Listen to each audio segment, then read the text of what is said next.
చెప్పి కన్ఫర్మేషన్ తీసుకున్న తర్వాత కూడా ఈరోజు మేము ఇక్కడికి వచ్చినప్పుడు గౌరవనీయులైన శైలజ గారు అందుబాటులో లేరు.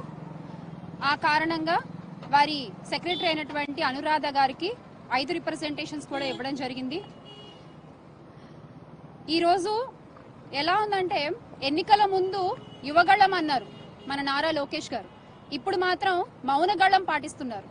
ఆ రోజున ఆడబిడ్డలకి అండగా ఈ అన్న ఉంటాడు అంటూ మాట్లాడారు. మరి ఈ రోజున అదే అన్న ఎక్కడికి వెళ్ళిపోయారు? క్రికెట్ స్టేడియంలో చప్పట్లు కొడుతూ తిరుగుతున్నారా? మేము అధికారంలో ఉన్నప్పుడు ప్రతిరోజు ప్రెస్ మీట్లు పెట్టిన మీరు ఈ రోజు సెల్ఫీ మీట్లు తప్ప ఏం పెట్టట్లేదు లోకేష్ గారు.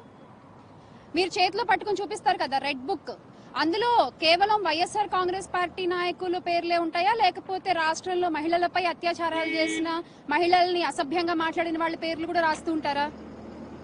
ఏం లేదు, మీరు చెప్పారు కదా ఈ రెడ్ బుక్ లో ఉన్న వాళ్ళందరికీ మామూలుగా ఉండదు అని చెప్పి. అందులో మీరు యాడ్ చేయాల్సిన పేర్లు ఇవి లోకేష్ గారు, ఇవి మీరు యాడ్ చేయాల్సిన పేర్లు. ఎవరెవరైతే మహిళల్ని అసభ్యకరంగా మాట్లాడారో, ఎవరెవరైతే అనుచిత వ్యాఖ్యలు చేశారో, ఎవరెవరైతే మీ ఆధ్వర్యంలో, మీ హయంలో, మీ గైడెన్స్ తో, మీ ఐటీడీపీ ద్వారా ఎవరెవరైతే సోషల్ మీడియాలో ఇష్టం వచ్చినట్టు ఫోటోలు మాఫ్ చేసి పెడుతున్నారో వాళ్ళ పేర్లు ఉండాలి. అందులో మొట్టమొదటిగా ముందు మీ పేరు కూడా రాసుకోండి లోకేష్ గారు రెడ్ బుక్ లో. ఎందుకంటే శాసన మండలిలో మీరు మా వరుడు కళ్యాణి గారిని, ఎమ్మెల్సీ గారిని ఏ భాషతో మాట్లాడారో రాష్ట్రం అంతా కూడా చూశారు. ఆ రోజు రాష్ట్రం అంతా కూడా చూశారు.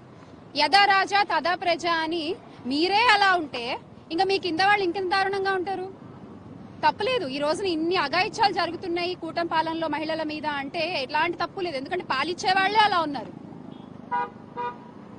చాలా ఈజీ అండి రెడ్ బుక్ పాలన అంటూ కబుర్లు చెప్పడం, లేకపోతే మేము రాష్ట్రాన్ని కాపాడేస్తామంటూ హామీలు ఇవ్వడము. ఎలా ఉంటాయంటే మీ హామీలు హీరోల్లాగా హామీలు ఇస్తారు, కానీ పాలన చూస్తే జీరోలా ఉంటది. ఎన్నికల ముందేమో 5G చూపిస్తారు, రాష్ట్రంలో ఈరోజు కనీసం 2G కూడా లేదు మీ పాలన. అలా ఉంది. ముఖ్యంగా మహిళలకైతే ఒక గంగమ్మ గారి కేసు కావచ్చు, కళావతి గారి కేసు కావచ్చు, ఒక చెట్టుకు కట్టేసి ఒక మహిళను కొట్టిన కేసు కావచ్చు, ఆడపిల్లలపై జరుగుతున్న అఘాయిత్యాలు కావచ్చు, హోంమంత్రి గారి ఇలాఖాలోనే ఎంతో మంది ఆడపిల్లలపై అత్యాచారాలు జరిగాయి, దానికి ఆవిడ తీసుకున్న యాక్షన్ ఏంటి? మీ దగ్గర సమాధానం ఉందా? దీని మీద సమాధానం ఉండదు.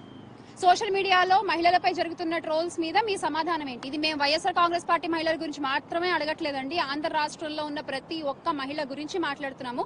గట్టిగా మాట్లాడితే మహిళలు ఎక్కడున్నా వాళ్ళందరి గౌరవానికి సంబంధించిన ప్రశ్న ఇది. సోషల్ మీడియాలో ఫోటోలు మాఫ్ చేసి మీరు ట్రోల్ చేయిస్తూ ఉంటారు కదా, దాని మీద మీ సమాధానం ఏంటి? అది మీ హయాంలో జరుగుతుందని అందరికీ తెలుసు. దీనికి మీరు ఏం సమాధానం చెప్తారు? ఇలా వీటి మీద మీకు ఎలాంటి సమాధానాలు ఉండవు. కానీ ఎవరో ఏదో అన్నారట వైఎస్ఆర్ కాంగ్రెస్ పార్టీ తరఫు నుంచి, ఇంకా అసలు ప్రతి ఒక్కళ్ళు వచ్చేసారు మాట్లాడడానికి. అది ఏమన్నా అంత పెద్ద భూత అండి? నాకు అర్థం కాదు. మీరు మాట్లాడిన భాష కంటే, మీరు వాడిన పదజాలం కంటే కూడా మేకప్ అనేది పెద్ద భూత అండి? అమర్నాథ్ గారు అడిగింది. ఇంకా నిజంగా చెప్పాలంటే ఇండస్ట్రీ నుంచి వచ్చి నేనే మేకప్ వేసుకోను, మీకు ఎందుకండి మేకప్ అనిత గారు? Coming from an industry, being an anchor, being an actress, నేనే ఎప్పుడు మేకప్ వేసుకుని మాట్లాడలేదు పొలిటికల్ గా, మీకెందుకండి మేకప్? ఇప్పుడు నేను కూడా అడుగుతున్నాను. మీరు మాట్లాడాల్సినవి చాలా ఉన్నాయి విషయాలు, వాటన్నిటికీ టచ్అప్పులు చేసేసి మీ మేకప్ల గురించి మాట్లాడారంటూ మాట్లాడితే మాత్రం మీకు ప్యాకప్ ఖాయం. గుర్తుపెట్టుకోండి. ఈ రోజున 5 రిప్రజెంటేషన్స్ కి అక్నాలెడ్జ్మెంట్ కూడా తీసుకోవడం జరిగింది. వి హోప్ మహిళా కమిషన్ రాష్ట్ర మహిళల వైపు నిలబడుతుంది అని మరొకసారి ఆశిస్తూ నమ్మకంతో వచ్చాము. అదే జరుగుతుంది అనుకుంటున్నాము. ఒకటి మాత్రం ఖచ్చితంగా చెప్పగలను, ఆంధ్ర రాష్ట్రంలో మహిళా సంక్షేమం కోసం, మహిళా అభివృద్ధి కోసం, మహిళా సాధికారత కోసం పోరాడింది one and only YS Jaganmohan Reddy గారు మాత్రమే. మళ్ళీ ఖచ్చితంగా జగనన్న ప్రభుత్వంలో మాత్రమే మహిళలు సంతోషంగా ఉంటారు అన్న విషయం ఈ రోజున ప్రతి ఒక్కళ్ళకి, రాష్ట్రంలో ప్రతి ఒక్కళ్ళకి అర్థమైందని మరొకసారి మీకు గుర్తు చేస్తున్నాను. Make Andhra great again with Jagananna.